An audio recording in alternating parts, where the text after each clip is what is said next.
সিনেমাটা শুরু হয় জেন নামের একটা মেয়েকে নিয়ে। একটা নৌকা দুর্ঘটনার পর সে একটা দ্বীপের সমুদ্র তীরে এসে আটকে পড়ে। তার বন্ধু ব্রেড তখনও তার সাথে ছিল। জেন ব্রেডকে রেখে কোথাও সাহায্যের খোঁজে যায়, কিন্তু সে গুরুতর আহত হয় আর জেনের চোখের সামনেই মারা যায়। তারপর জেন তার মৃতদেহটা ওইখানেই রেখে দ্বীপটা ঘুরে দেখতে বেরোয়। দেখে পুরো এলাকা ফাঁকা, আশেপাশে কেউ নেই, একদম নির্জন জায়গা। কিছুক্ষণ খোঁজাখুঁজির পর সে একটা গাছের কাছে একটা ব্যাগ দেখতে পায়। ব্যাগের ভেতর সে একটা মেয়েদের পার্স, বাচ্চাদের কিছু জিনিস আর একটা পুরনো ওষুধ পায়। ওষুধটা ছিল 1994 সালের। এই দেখে জেন বুঝে নেয় বহু বছর আগে এখানে কেউ এসেছিল।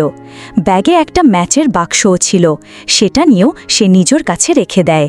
এরপর সে আবার সৈকতের দিকে ফিরে আসে। সৈকতে এসে সে একটা বড় গাছ দেখতে পায়, যেটার মাঝখানে ফাঁপা গর্ত ছিল। এটা দেখে জেন ভাবে রাতটা ওই গাছের ভেতরেই কাটাতে পারবে। সেই রাতে সে গাছটার ভেতর ঘুমায়। পরদিন সকালে উঠে সে দেখে সৈকতে অনেক মাছ ভেসে এসেছে, আর একটা ছোট হাঙরও তীরে পড়ে আছে, যার শরীরের কিছু অংশ খেয়ে ফেলা হয়েছে। সেখান থেকে কিছু মাছ নিয়ে সে নিজের জন্য রাখে। এরপর সে 3টা কবর দেখতে পায়।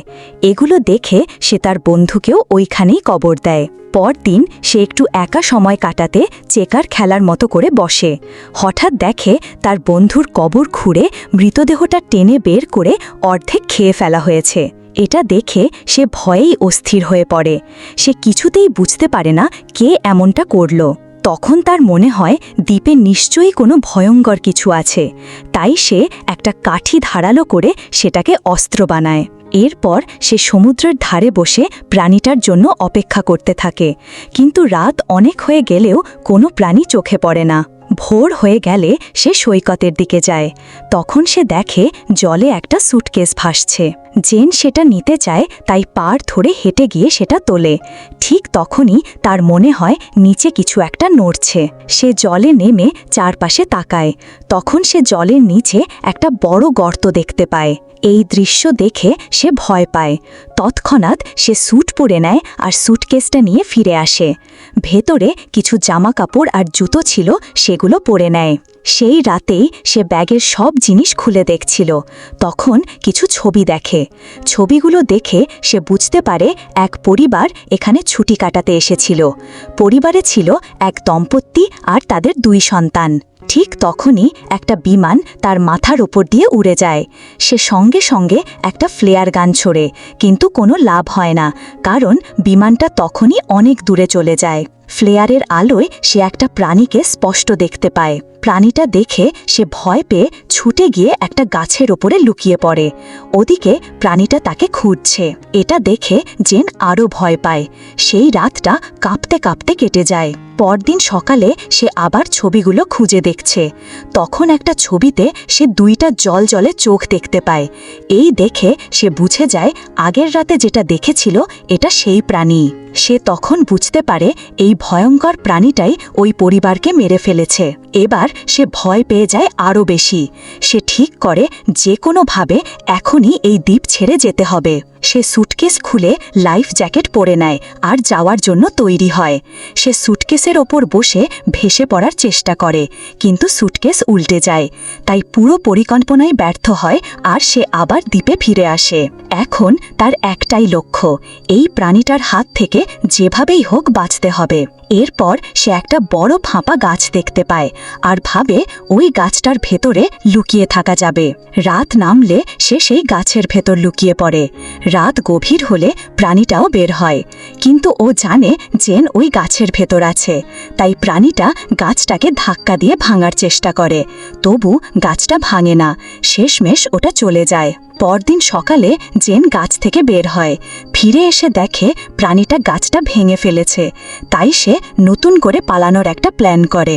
সে সমুদ্র থেকে একটা বড় মাছ ধরে একটা গাছে ঝুলিয়ে রাখে। ভাবছে প্রাণীটা মাছটা খেয়ে চলে যাবে আর সেই ফাঁকে সে পালাবে। পরদিন সকালে ফিরে এসে দেখে সত্যি মাছটা খেয়ে প্রাণীটা চলে গেছে। একই সময়ে সে সৈকতে ভেসে আসা একটা মৃতদেহ দেখে। সে গিয়ে দেখে দেহটা একেবারে ছিন্ন ভিন্ন হয়ে গেছে। তখন তার মাথায় একটা আইডিয়া আসে। সে ওই মৃতদেহটাকেও আগের সেই গাছেই ঝুলিয়ে রাখে। এখন তার জন্য এখানে বেঁচে থাকা আরও কঠিন হয়ে পড়ে। প্রাণীটার হাত থেকে বাঁচতে সে একটা বড় গর্ত খুঁড়ে তার ভেতরে লুকায়। পরে রাত হলে প্রাণীটা ফিরে আসে আর ওই মৃতদেহটাই খেয়ে ফেলে। প্রথমবারের মতো জেন নিজের চোখে প্রাণীটাকে স্পষ্ট দেখতে পায়। প্রাণীটার চেহারা ছিল ভয়ঙ্কর। তারপর সে চারপাশের কিছুর আওয়াজ পায়। সে আবার প্রাণীটার লালচে জ্বলন্ত চোখ দেখে। সে খুব ভয় পায়, তবে নিজেকে শক্ত করে ধরে আর কোনো আওয়াজ না করে চুপচাপ বসে থাকে। পরের দিন সকালে জেন গাছের ভেতর থেকে বেরিয়ে আসে। এখন সে যে কোনোভাবে সেই ভয়ঙ্কর প্রাণীটার হাত থেকে বাঁচতে চায়, কারণ সে আধেই দেখে ফেলেছে ওই জিনিসটা কত বড়। তাই সে এমন একটা উঁচু গাছে উঠে যায় যেটা প্রাণীটার নাগালের বাইরে। সে নিজেকে পাখির মতো ঢেকে রাখে আর ওই গাছের ওপরেই ঘুমিয়ে পড়ে। রাতের বেলা সেই প্রাণীটা আবার আসে আর বুঝে ফেলে জেন গাছের ওপরে আছে। গাছটা তখন জোরে জোরে নড়তে থাকে আর একটা মোটা ডাল ভেঙে পড়ে যায়। ডাল ভেঙে পড়তেই জেন নিচে পড়ে যায়। প্রাণীটা তখন তার পেছনে ছুটে আসে আর জেন প্রাণপণে দৌড়াতে থাকে, কিন্তু প্রাণীটা আরও আগেই এসে তাকে ধরে ফেলে। তখন জেন তার বানানো লাঠির অস্ত্র দিয়ে প্রাণীটার পেটে আঘাত করে। প্রাণীটা ব্যথায় ঝটপট করতে করতে তাকে মাটিতে ফেলে দেয়। তবে জেন আবার উঠে দেখে ওই প্রাণীটা জায়গাটা ছেড়ে চলে গেছে। তারপর জেন হামাগুড়ি দিয়ে গাছের পাশে গিয়ে লুকিয়ে পড়ে। সকালে উঠে সে দেখে তার পায়ে অনেক বড় ক্ষত হয়েছে। ওই ক্ষত পরিষ্কার করার জন্য সে সমুদ্রের ধারে যায়, আর সেখানেই সে দেখে একটা ভেলা ধীরে ধীরে তীরে আসছে। ওই ভেলায় তার দুই পুরনো বন্ধু লুকাস আর মিয়া। ওরা কোনোভাবে বেঁচে গিয়েছিল আর এখন দ্বীপে চলে এসেছে। জেন ওদের দেখে খুব খুশি হয়। সে ওদের মাছ খেতে দেয় আর সব ঘটনা খুলে বলে, ওই ভয়ঙ্কর প্রাণীর কথা আর কেন ওদের এখান থেকে তাড়াতাড়ি চলে যেতে হবে। সে বলে সে এখানে গত 7 দিন ধরে আছে, কিন্তু লুকাস আর মিয়া ওর কথা বিশ্বাস করে না। তারা বলে তারা 5 দিন ধরে সাগরে ছিল আর এখনই এই দ্বীপে এসে পৌঁছেছে। তারা যেতে চায় না। তখন জেন ওদের সেই ছবিগুলো দেখায় যেগুলো সে পেয়েছিল, যেগুলোতে ওই প্রাণীটা দেখা যাচ্ছে। কিন্তু ওসব দেখার পরেও তারা খুব একটা গুরুত্ব দেয় না। তখন জেন ভাবে ওরা যদি না শোনে তাহলে একা একাই পালাতে হবে। সে চুপচাপ ভেলা নিয়ে চলে যাওয়ার চেষ্টা করে, কিন্তু সেই সময় মিয়া তাকে ধরে ফেলে আর লুকাসও ওর সাথে মিলে যায়। মিয়া তখন জেনের ওপর চড়াও হয়। আঘাতে জেন জ্ঞান হারায়। চোখ খুলে দেখে সে অন্ধকারে পড়ে আছে আর তার হাত বাঁধা। জেন অনুরোধ করে যেন হাত খুলে দেওয়া হয়, কিন্তু লুকাস কিছুই বলে না। এদিকে মিয়া দ্বীপটা একটু ঘুরে দেখার জন্য বের হয়ে যায়। লুকাস তখন ওর পাশেই থাকে। এই সময় মিয়া একা ঘোরাঘুরি করছিল। হঠাৎ সেই প্রাণীটা জলের ভেতর থেকে বের হয়ে ওর ওপর ঝাঁপিয়ে পড়ে আর তাকে টেনে নিয়ে যায়। মিয়ার চিৎকার শুনে লুকাস ছুটে যায়, কিন্তু ততক্ষণে অনেক দেরি হয়ে গেছে। মিয়াকে সম্ভবত খেয়ে ফেলো। এটা দেখে লুকাস ভয় পেয়ে যায় আর একটা গাছে উঠে সেখানেই লুকিয়ে থাকে। পরদিন ভোরেও সে নিচে নামে না। তখন জেন বলে এই প্রাণীটা কেবল রাতেই বের হয়, দিনে নয়, তাই দিনে নিচে নামলে কিছু হবে না। তাই লুকাস সাহস করে নিচে নামে। তারপর জেন বলে এখন আর দেরি না করে এখান থেকে চলে যেতে হবে। লুকাস এবার তার কথা শোনে। তারা কিছু মাছ আর নারকেল নিয়ে নেয়। বেঁচে থাকার জন্য দরকারি জিনিসপত্র সঙ্গে রাখে। লুকাস এখনও ভয় পাচ্ছিল, কিন্তু জেন তাকে সাহস দেয়। সে বলে যতক্ষণ দিন থাকবে তারা ওই প্রাণীটা থেকে অনেক দূরে চলে যাবে। তারপর জেন ভেলায় উঠে বসে। সে ভেলায় রক্তের দাগ দেখতে পায় আর বুঝে যায় সম্ভবত সমুদ্রে ভেসে থাকার সময় ওরা কারো গায়ে হাত দিয়েছিল।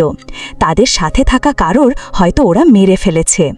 এই সময় লুকাস আবার সেই প্রাণীটাকে দেখতে পায়।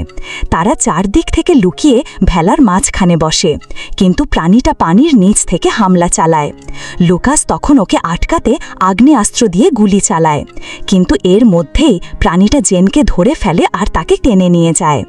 জলে জেন তার কাছে থাকা ছুরি দিয়ে প্রাণীটাকে আঘাত করে। ওদিকে লুকাসও তাকে বাঁচাতে আসে। তখন প্রাণীটা জেনকে ছেড়ে দিয়ে লুকাসকে ধরে নেয় আর তাকে টেনে নিয়ে গিয়ে জলের নিচে একটা বড় গহ্বরে নিয়ে যায়। এটা দেখে জেন সাঁতার কেটে আবার দ্বীপে ফিরে আসে। লুকাসের মৃত্যুতে সে ভীষণ কষ্ট পায়, তাই সে এবার স্থির করে প্রাণীটার মুখোমুখি হবে। সে অস্ত্র তৈরি করতে শুরু করে, কিন্তু কোনোটাই শক্তিশালী মনে হয় না। তাই সে একটা পুরনো কবর খুঁড়ে সেখান থেকে হাড় খুলি বের করে আর তাতেই নতুন অস্ত্র বানায়। এবার সে ঠিক করে যেভাবেই হোক ওই জিনিসটাকে শেষ করবেই। সে অনেক লাঠি জোগাড় করে, একটা ফাঁদ তৈরি করে আর রাতে ওখানে লুকিয়ে পড়ে। অন্ধকার নামতেই প্রাণীটা বের হয়ে আসে। জেনের বানানো ফাঁদে পা দিলেই সে সঙ্গে সঙ্গে আগুন ধরিয়ে দেয়। প্রাণীটা আগুনে আটকা পড়ে যায়। তখন জেন তার তৈরি হাড়ের অস্ত্র দিয়ে প্রাণীটাকে আঘাত করে। প্রাণীটা জেনকে ধরে ফেলে, কিন্তু জেনও ছাড় দেয় না, পাল্টা লড়ে আর নিজেকে ছাড়িয়ে নেয়। প্রাণীটা তখনই অনেক জখম আর শেষে একেবারে ভেঙে পড়ে। তখন জেন ওকে আরও কয়েকবার আঘাত করে আর তার মাথাটা কেটে ফেলে। জেনের লাগানো আগুন ছড়িয়ে পড়ে আর পুরো দ্বীপটাই পুড়ে যেতে থাকে। এত বড় আগুন দেখে সে ভাবে কেউ না কেউ নিশ্চয়ই দেখতে পাবে আর তাকে বাঁচাতে আসবে।